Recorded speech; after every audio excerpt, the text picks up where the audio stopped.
हजरत उमर फारूक रदियल्लाहु अन्हु ने दुनिया को ऐसे सिस्टम दिए जो आज तक पूरी दुनिया में राइज हैं। सने हिजरी का इजरा किया, जेल का तसव्वुर दिया, मौजिनों की तनख्वाहें मुकर्रर की, मस्जिदों में रोशनी का बंदोबस्त कराया, पुलिस का महकमा बनवाया, एक मुकम्मल अदालती निजाम की बुनियाद रखी, आपाशी का निजाम कायम किया, फौजी छावनियां बनवाई और फौज का बाकायदा महकमा कायम किया।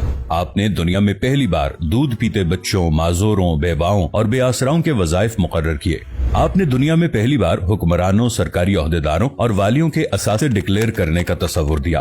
आपने बेइंसाफी करने वाले जजों को सजा देने का सिलसिला भी शुरू किया। आपने दुनिया में पहली बार हुक्मरान क्लास की अकाउंटेबिलिटी शुरू की। आप रातों को तिजारती काफिलों की निगरानी करते थे। आप फरमाया करते थे, जो हुक्मरान अदल करते हैं वो रातों को बेखौफ सोते हैं। आपका फरमान था कि कौम का सरदार कौम का सच्चा खादिम होता है। आपकी मोहर पर लिखा था, उमर नसीहत के लिए मौत ही काफी है। आपके दस्तरखान पर कभी 2 सालन नहीं रखे गए। आप जमीन पर सर के नीचे ईंट रखकर सो जाते थे। आप सफर के दौरान जहां नींद आ जाती थी, किसी दरख्त पर चादर तान कर साया करते और सो जाते और रात को नंगी जमीन पर दराज हो जाते। आपके कुर्ते पर 14 पैबंद थे और इन पैबंदों में एक सुर्ख चमड़े का पैबंद भी था। आप मोटा खुरदरा कपड़ा पहनते। आपको नर्म और बारीक कपड़े से नफरत थी। आप किसी को जब सरकारी ओहदे पर फाइज करते तो उसके असासों का तखमीना लगवाकर अपने पास रख लेते और अगर किसी सरकारी ओहदे के दौरान उसके असासों में इजाफा हो जाता तो आप उसका एहतसाब करते। आप जब किसी को गवर्नर बनाते तो उसे नसीहत फरमाते, कभी तुर्की घोड़े पर न बैठना, बारीक कपड़े न पहनना, छना हुआ आटा न खाना, दरबान न रखना और किसी फरियादी पर दरवाजा बंद न करना। आप फरमाते थे, जालिम को मुआफ कर देना मजलूम पर जुल्म है। आपका ये फिक्रा आज इंसानी हुकूक के चार्टर की हैसियत रखता है कि माएं बच्चों को आजाद पैदा करती हैं, हमने उन्हें कब से गुलाम बना लिया। फरमाया, मैं अक्सर सोचता हूँ और हैरान होता हूँ, उमर बदल कैसे गया।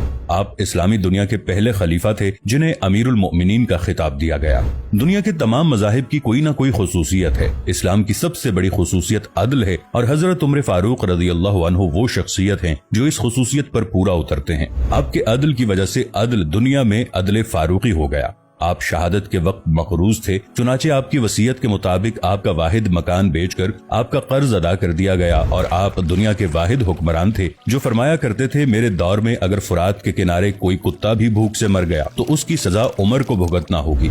आपके अदल की ये हालत थी। आपका इंतकाल हुआ तो आपकी सल्तनत के दूर दराज इलाके का एक चरवाहा भागता हुआ आया और चीख कर बोला, लोगों, हजरत उमर फारूक रदियल्लाहु अन्हु का इंतकाल हो गया। लोगों ने हैरत से पूछा, तुम मदीने से हजारों मील दूर जंगल में हो, तुम्हें इस सानहे की इत्तला किसने दी। चरवाहा बोला, जब तक हजरत उमर फारूक रदियल्लाहु अन्हु जिंदा थे मेरी भेड़ें जंगल में बेखौफ फिरती थीं और कोई दरिंदा उनकी तरफ आंख उठाकर नहीं देखता था, लेकिन आज पहली बार एक भेड़िया मेरी भेड़ का बच्चा उठाकर ले गया। मैंने भेड़िया की जुर्रत से जान लिया कि आज दुनिया में हजरत उमर फारूक रदियल्लाहु अन्हु मौजूद नहीं है। हजरत उमर फारूक रदियल्लाहु अन्हु ने अपने दौर में जिस जिस खित्ते में इस्लाम का झंडा भिजवाया वहाँ से आज भी अल्लाहु अकबर की सदाएं आती हैं। वहाँ आज भी लोग अल्लाह के सामने सजदा करते हैं। दुनिया में अलेक्जेंडर का नाम सिर्फ किताबों में सिमट कर रह गया है, जबकि हजरत उमर फारूक रदियल्लाहु अन्हु के बनाए निजाम दुनिया के 245 ममालिक में आज भी किसी न किसी शक्ल में मौजूद हैं।